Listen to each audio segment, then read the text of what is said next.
కొత్త మలుపు అనే టైటిల్‌తో ఉన్న సినిమా అమెజాన్ ప్రైమ్‌లో స్ట్రీమ్ అవుతుంది. సినిమా ఎలా ఉందో ఈ వీడియోలో తెలుసుకుందాం. ఈ లోపల వీడియోనైతే లైక్ చేసి ఛానెల్‌ని సబ్స్క్రైబ్ చేసుకోకుండా చూస్తున్నట్టయితే సబ్స్క్రైబ్ కూడా చేసుకోండి. ఈ సినిమా టైటిలే కొత్త మలుపుని పెట్టారంటే ఈ సినిమాలో ఉండే మలుపు ఎంత కొత్తగా ఉంటదో అనుకుని సినిమా చూడడం అయితే స్టార్ట్ చేశా. అలా సినిమా చూసిన తర్వాత తెలిసిన విషయం ఏంటంటే ఈ సినిమాలో మలుపు కాదు కదా, సరిగ్గా దారే లేదనిపించింది. ఈ సినిమాలో అయితే ప్రాపర్‌గా లైనే లేదు. ర్యాండమ్‌గా సీన్స్ 2 గంటలు లెంతొచ్చేలా ఉంటాయి. అదే ఈ సినిమా. సినిమా ఫస్ట్ హాఫ్‌లో హీరో, హీరోయిన్ లవ్ స్టోరీ ఉంటది. అది లవ్ స్టోరీ లాంటిదే గానీ సరైన లవ్ సీన్ ఒకటుండదు. హీరో హీరోయిన్ కోసం వెతుకుతా ఉంటాడు. అలా వెతకడానికి రీజన్ ఏంటంటే హీరో తాగేసి ఎక్కడో పడిపోతే హీరో బట్టలో హీరోయిన్ మారుస్తది. అలా మార్చిన హీరోయిన్ ఎవరో తెలుసుకొని లవ్ చేద్దామని చెప్పి హీరో తిరుగుతా ఉంటాడు. ఈ పాయింటే వినడానికి సిల్లీగా ఉంటే ఇంకొచ్చే సీన్స్ అయితే ర్యాండమ్‌గా సీన్‌కి సంబంధం లేకుండా వస్తా ఉంటాయి. ఇంక సినిమాలో ఇంటర్వల్ బ్లాక్‌లో రివీల్ అయ్యే ట్విస్ట్‌ని అయితే ట్రైలర్‌లోనే చెప్పేశారు. ఆ ట్విస్ట్ ఏంటంటే హీరోయిన్‌కి ఇంకో అబ్బాయితో లవ్ స్టోరీ ఉందని చెప్తారు.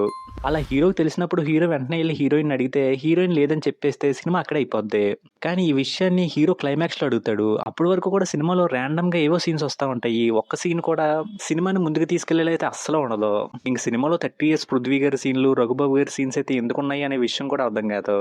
ఇంక సినిమాలో ప్రతి సీన్‌లోనూ కూడా తాగుడు గురించి డిస్కషన్ గాని, తాగుతూ గాని ఉంటారు. అదేం ఫ్యాంటసీ అనే విషయం అర్థం కాలేదు. ఇంక ఈ సినిమా అంతా చూసిన తర్వాత నాకొచ్చిన డౌట్ ఏంటంటే ఇలాంటి లైన్‌ని ఎలా ఒప్పించి సినిమాగా తీశారా అనే డౌట్ వచ్చింది.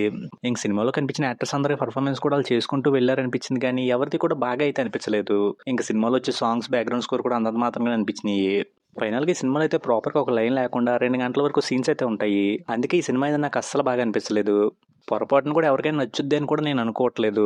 ఇంక ఈ సినిమాకి నేను ఇస్తున్న రేటింగ్ అయితే 1/5. ఇంక వీడియోని క్లోజ్ చేసే ముందు అయితే వీడియోని లైక్ చేసి ఛానల్‌ని సబ్స్క్రైబ్ చేసుకోకుండా చూస్తున్నట్టయితే సబ్స్క్రైబ్ కూడా చేసుకోండి.